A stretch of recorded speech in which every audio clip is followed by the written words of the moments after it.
Assalamualaikum warahmatullahi wabarakatuh.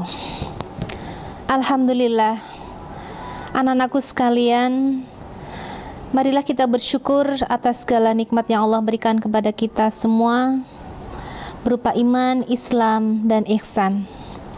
Salawat serta salam marilah kita haturkan pada junjungan kita Nabiullah Muhammad Sallallahu Alaihi Wasallam yang telah mengantarkan kita dari zaman kegelapan hingga menuju zaman yang terang benderang seperti saat ini.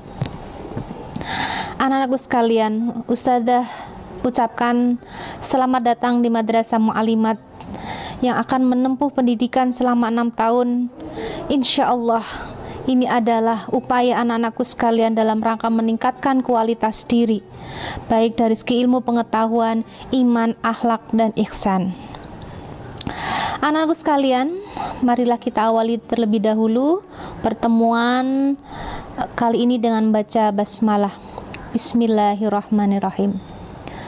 Anak-anakku yang berbahagia, perkenalkan, saya Ibu Sugiasi. Di sini akan menyampaikan materi tentang perilaku hidup bersih dan sehat. Apa yang dimaksud perilaku hidup bersih dan sehat? Yaitu sebuah perilaku yang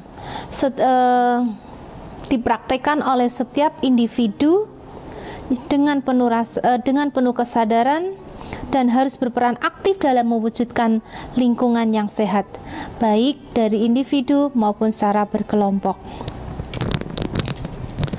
Apa saja teori perilaku hidup bersih dan sehat yang harus kita terapkan? Yang pertama adalah harus menjaga kebersihan. Yang kedua, konsumsi makanan yang sehat. Yang ketiga, perhatikan teknik pengolahan makanan. Yang keempat, biasakan bangun pagi. Yang kelima, jangan tinggalkan olahraga. Yang keenam, melakukan pemeriksaan secara berkala.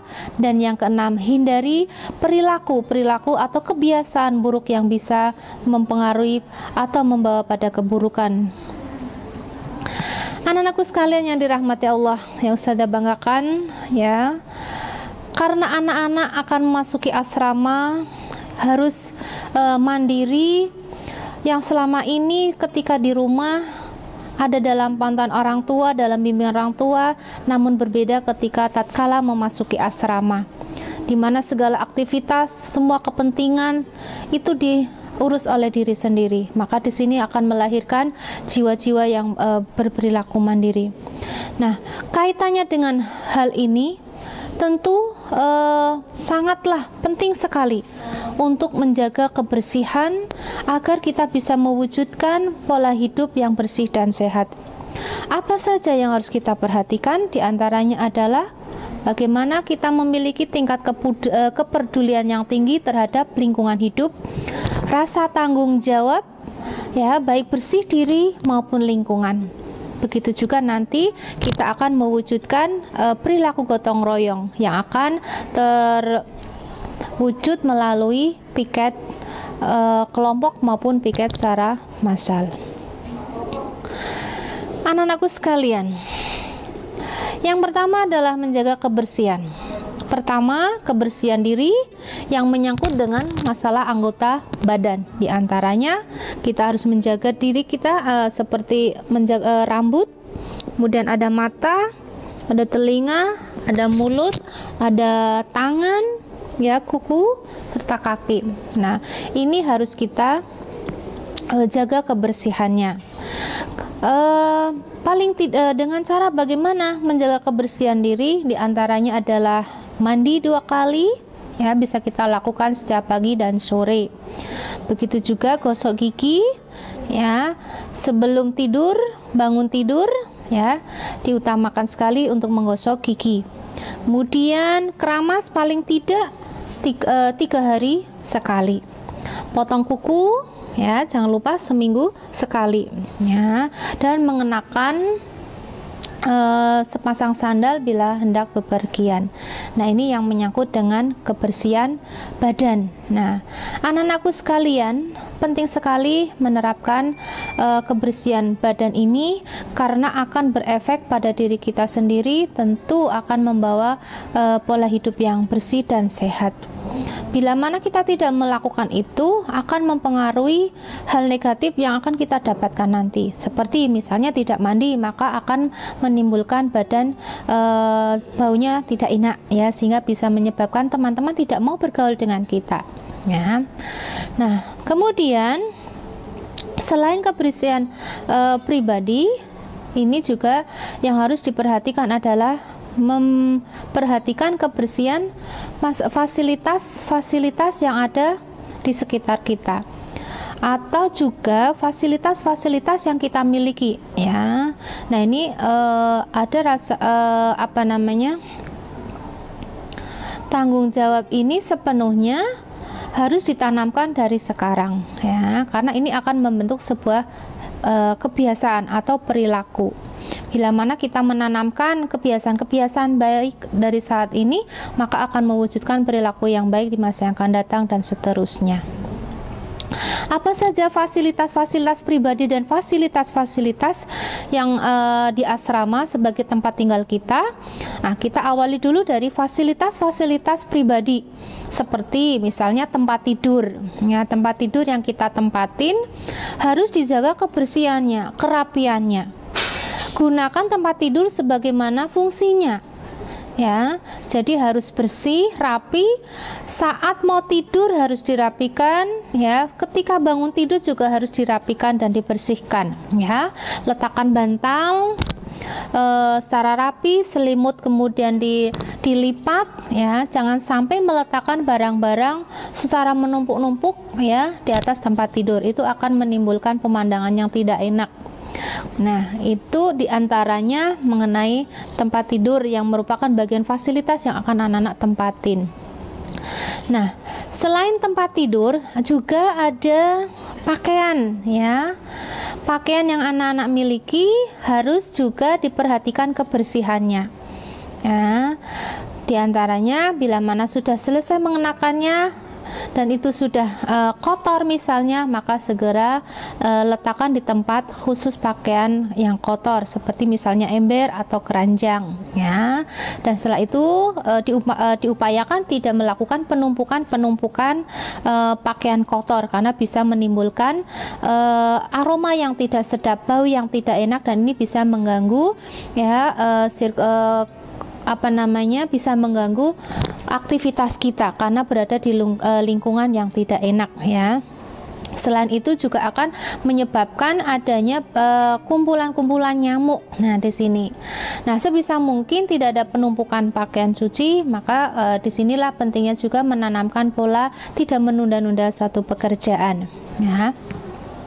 Nah, selain pakaian yang kita pakai dan misalnya sudah kotor, tidak ada penumpukan, juga diupayakan tidak menggantung pakaian, ya, di tempat tidur kita atau di kamar kita banyak cantelan-cantelan. Nah, ini juga bisa menjadi sarang nyamuk. Pemandangan juga menjadi tidak sedap, ya, dan menimbulkan aroma yang tidak baik. Lalu di mana meletakkannya? Ya, seperti tadi, kalau misalnya kotor langsung letakkan di ember atau di tempat cucian dan segera dicuci, ya. Nah, selain pakaian apa lagi? Ya, oke. Yang tadi dicuci, dijemur, jangan lupa disetrika, masukkan kembali ke lemari dalam keadaan rapi dan bersih. Nah, ada hal lagi yang harus anak-anak perhatikan, yaitu antara lain handuk, ya. Handuk yang kita pakai setelah mandi, bagaimana penataannya? Ya, sekali lagi, letakkan barang pada tempatnya. Misalnya di asrama ada fasilitas jemuran, ya. Di situ anak-anak bisa meletakkan handuk secara rapi di jemuran. Jangan di kamar, ya, karena bisa menimbulkan penumpukan barang yang dan juga jangan sampai, ya, berdekatan juga dengan bersama satu kamar itu ngumpul handuk di situ semua, ya. Itu bisa tidak enak, ya, kering juga handuk satu dengan yang lain kalau berjejeran bareng-bareng, ini ternyata nih ada kejadian nih ya, handuknya habis dipakai untuk keramas, yaitu ternyata ya yang keramas itu ada kutunya ya. Saat diletakkan di samping handuk temannya, kutu itu meloncat ya ke handuk temannya. Temannya memakai handuk itu untuk mengelap kepalanya habis keramas, akhirnya terjadi penularan kutu sehingga seasrama banyak kutunya. Nah, ini yang harus kita antisipasi ya. Sepertinya sepele, ternyata tidak ya, bisa mengganggu aktivitas kita. Nah, anak-anakku sekalian ya, selain pakaian juga ya, kita harus meletakkan pada tempatnya seperti sandal dan sepatu ya. Di madrasah ada juga, di asrama maksud saya, ada fasilitas yang digunakan secara bersama-sama, yaitu rak sandal dan sepatu. Mari kita biasakan meletakkan secara rapi dengan bersih ya, sehingga semuanya akan tertata dengan baik. Anak-anakku sekalian yang dirahmati Allah ya, fasilitas pribadi selain tadi pakaian, sepatu, sandal, tempat tidur, juga alat makan. Nah, ini penting harus diperhatikan.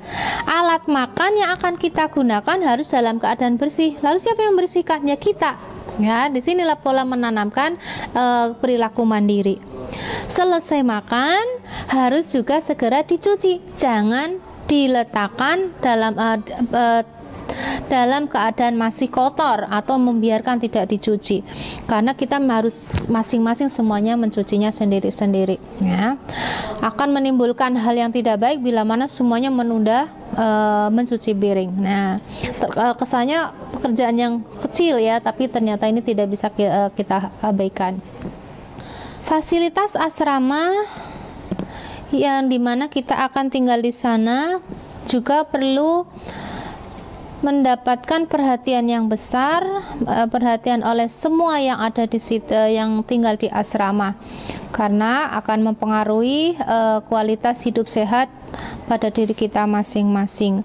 Fasilitas yang ada di asrama dan digunakan bersama itu apa saja? Di antaranya musola ya. Musola harus dijaga kebersihan dan kerapiannya, karena ruangannya besar, maka perlu adanya gotong royong. Maka nanti di asrama akan dibentuk kelompok piket. Nah, ini ya. Nah, kalau tempat ibadah atau musola kita bersih, maka ini juga akan mengantarkan orang-orang yang ada di dalamnya untuk beribadah dengan semangat, dengan nyaman ya, dengan sungguh-sungguh ya, karena berada dalam dalam ruangan yang bersih. Itu musola yang pertama. Yang kedua, yaitu yang harus kita perhatikan adalah kamar mandi. Ya, kamar mandi ini juga fasilitas asrama yang digunakan secara bersama-sama, maka kebersihannya pun menjadi tanggung jawab bersama. Nah, anak-anakku sekalian, bagaimana membersihkan kamar mandi ya? Nah, ini juga nanti dilakukan secara berkelompok yang akan diberikan secara jadwal piket ya. Misalnya piketnya ada terdiri dari 3 sampai 4 orang. Nah, itu nanti ada yang tugasnya membersihkan WC, ada yang membersihkan tembok-tembok kamar mandi, ada yang membersihkan bak mandi. Nah, itu nanti disikat, disabun, disiram sampai kinclong ya, sampai bersih ya dan rapi. Nah, mengapa harus dilakukan? Satu, supaya kamar mandi tidak berlumut, kamar mandi tidak licin. Kalau licin membahayakan ya, nanti bisa orang jatuh terpleset. Kemudian bak mandi yang harus dibersihkan paling tidak seminggu sekali, bisa menghilangkan jentik-jentik nyamuk sehingga bebas dari demam berdarah. Nah, itulah pentingnya membersihkan kamar mandi. Nah, selain kamar mandi apa lagi kira-kira? Ya, Oke, koridor. Nah, di asrama itu biasanya nanti ada di depan kamar ya, itu nanti ada koridor ya, di situ tempat kita lewat ya, bolak-balik ke dapur kemana itu akan melewati koridor. Nah, di situ juga harus diperhatikan kebersihannya, dan itu menjadi tanggung jawab kita semua ya. Di antaranya ya, ini juga nanti perlu ada piket ya, piket berkelompok ya, atau mandiri atau sendiri individu ya, karena ada piket yang dilakukan secara sendiri maupun bersama-sama ya, tergantung dari tempatnya ya, besar kecilnya. Kalau koridor itu termasuk tempat yang sangat luas, maka memerlukan tenaga lebih dari satu. Nanti ada yang tugasnya menyapu, ada tugas yang mengepel ya, ada tugas yang merapikan. Nah, anak-anak nggak usah takut ya, itu semuanya dikerjakan secara bersama-sama, nanti sesuai dengan jadwalnya. Selain kamar mandi, musola, koridor, kira-kira apa lagi? Oh iya, jemuran ya. Jemuran di asrama, karena orang yang menggunakan orang banyak, maka otomatis jemuran ini juga menjadi perhatian penting ya, supaya tidak terjadinya penumpukan ya, pakaian berjatuhan dan sebagainya. Apa yang harus kita lakukan? Nah, ketika kita menjemur pakaian ya, perhatikan, diingat tadi pagi menjemur, maka siap-siap siang atau sore yang sudah diperkirakan sudah kering harus segera diambil.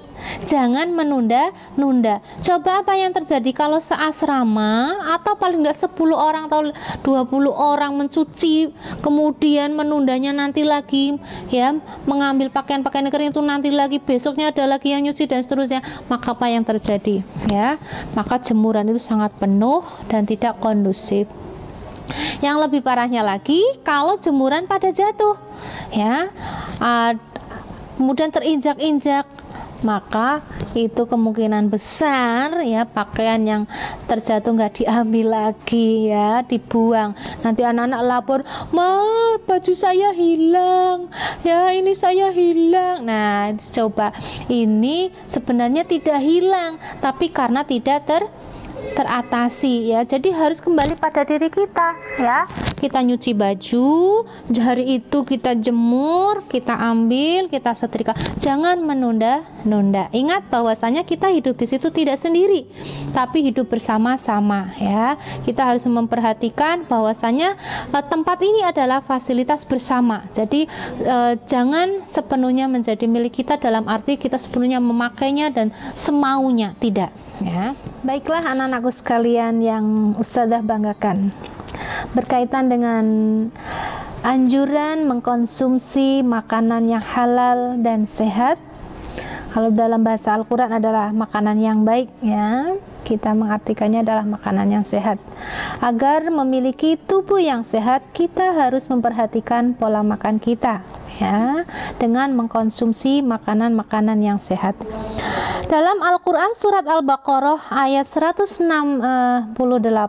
Allah berfirman, Bismillahirrahmanirrahim. Ya ayuhan nasu kulu mimma fil ardi halalan thayyiban wa la tattabi'u khutuwatis syaitan innahu lakum aduwwum mubin. Yang artinya, hai sekalian manusia, makanlah yang halal lagi baik dari apa yang terdapat di bumi, dan janganlah kamu mengikuti langkah-langkah syaitan, karena sesungguhnya syaitan adalah musuh yang nyata bagimu. Anak-anakku sekalian, mengkonsumsi makanan yang sehat ini sangat penting dalam tubuh kita. Makanan yang sehat yang seperti apa? Yaitu makanan yang bebas dari satu, pengawet ya, kedua pewarna, ketiga pemanis ya, pemanis buatan maksudnya. Di sini harus kita hindari, serta makanan-makanan yang siap saji ya, ini juga sangat tidak dianjurkan. Nah, anak-anakku sekalian, pentingnya memperhatikan makanan tidak hanya sekedar halal tetapi juga harus baik ya. Baik di sini adalah makanan yang lengkap bergizi ya, dan terhindar dari makanan-makanan yang tidak dianjurkan. Nah, selain makanan yang mendukung agar tubuh kita sehat adalah kita harus bangun pagi ya. bangun pagi banyak sekali manfaatnya, di antaranya adalah kita bisa menghirup udara yang segar, dan ini sangat membantu ya pernafasan kita ya, akan pernafasan kita akan lancar ya, terbebas dari polusi. Nah, kalau siang hari ya itu kita menghirup udara yang sudah tercemar ya, tercemar dengan adanya polusi udara. Nah, ternyata bangun pagi ini ya, kita menghirup udara yang segar ini sangat baik untuk kesehatan kita. Di antaranya adalah untuk membantu pernafasan.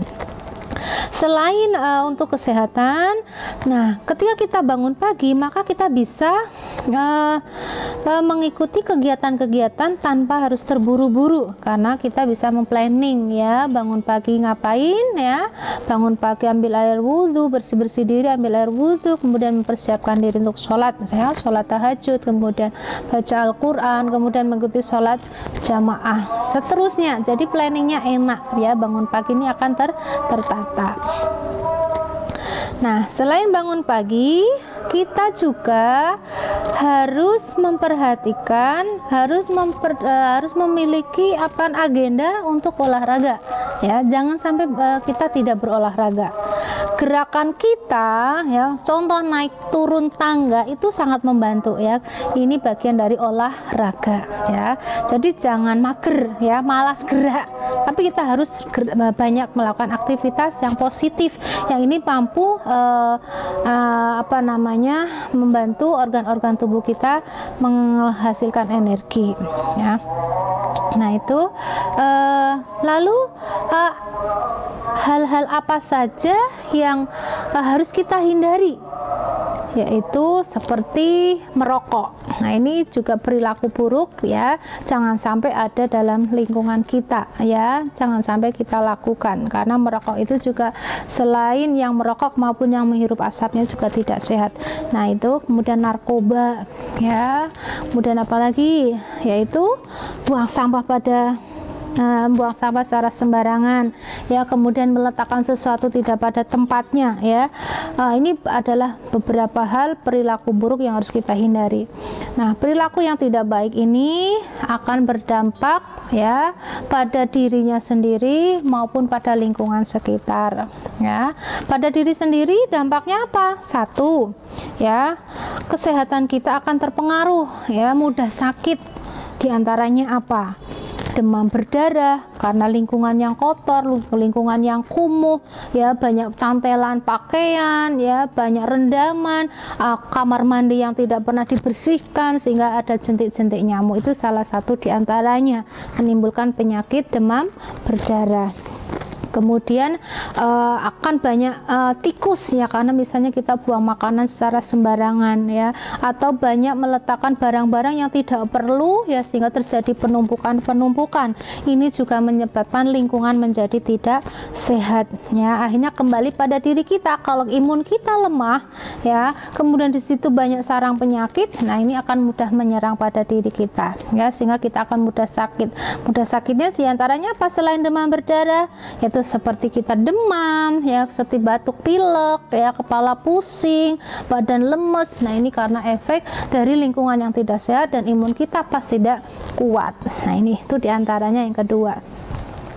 Kemudian efek yang lain yaitu kita akan menjadi stres ya, ini akan membawa pola pikir kita menjadi tidak tertata ya. Bagaimana kita tidak stres kalau kita tinggal di lingkungan yang kumuh, di lingkungan yang kotor ya, di lingkungan yang berantakan? Ini menyebabkan kita menjadi tidak nyaman ya. Nah, itu diantara dampak negatif dari perilaku yang tidak sehat ya, perilaku yang tidak baik. Nah, demikian yang bisa saya sampaikan, kurang dan lebihnya mohon maaf. Mari kita melatih diri kita berperilaku positif, berperilaku hidup sehat dan bersih. Ayo hidup bersih, semangat. Assalamualaikum warahmatullahi wabarakatuh.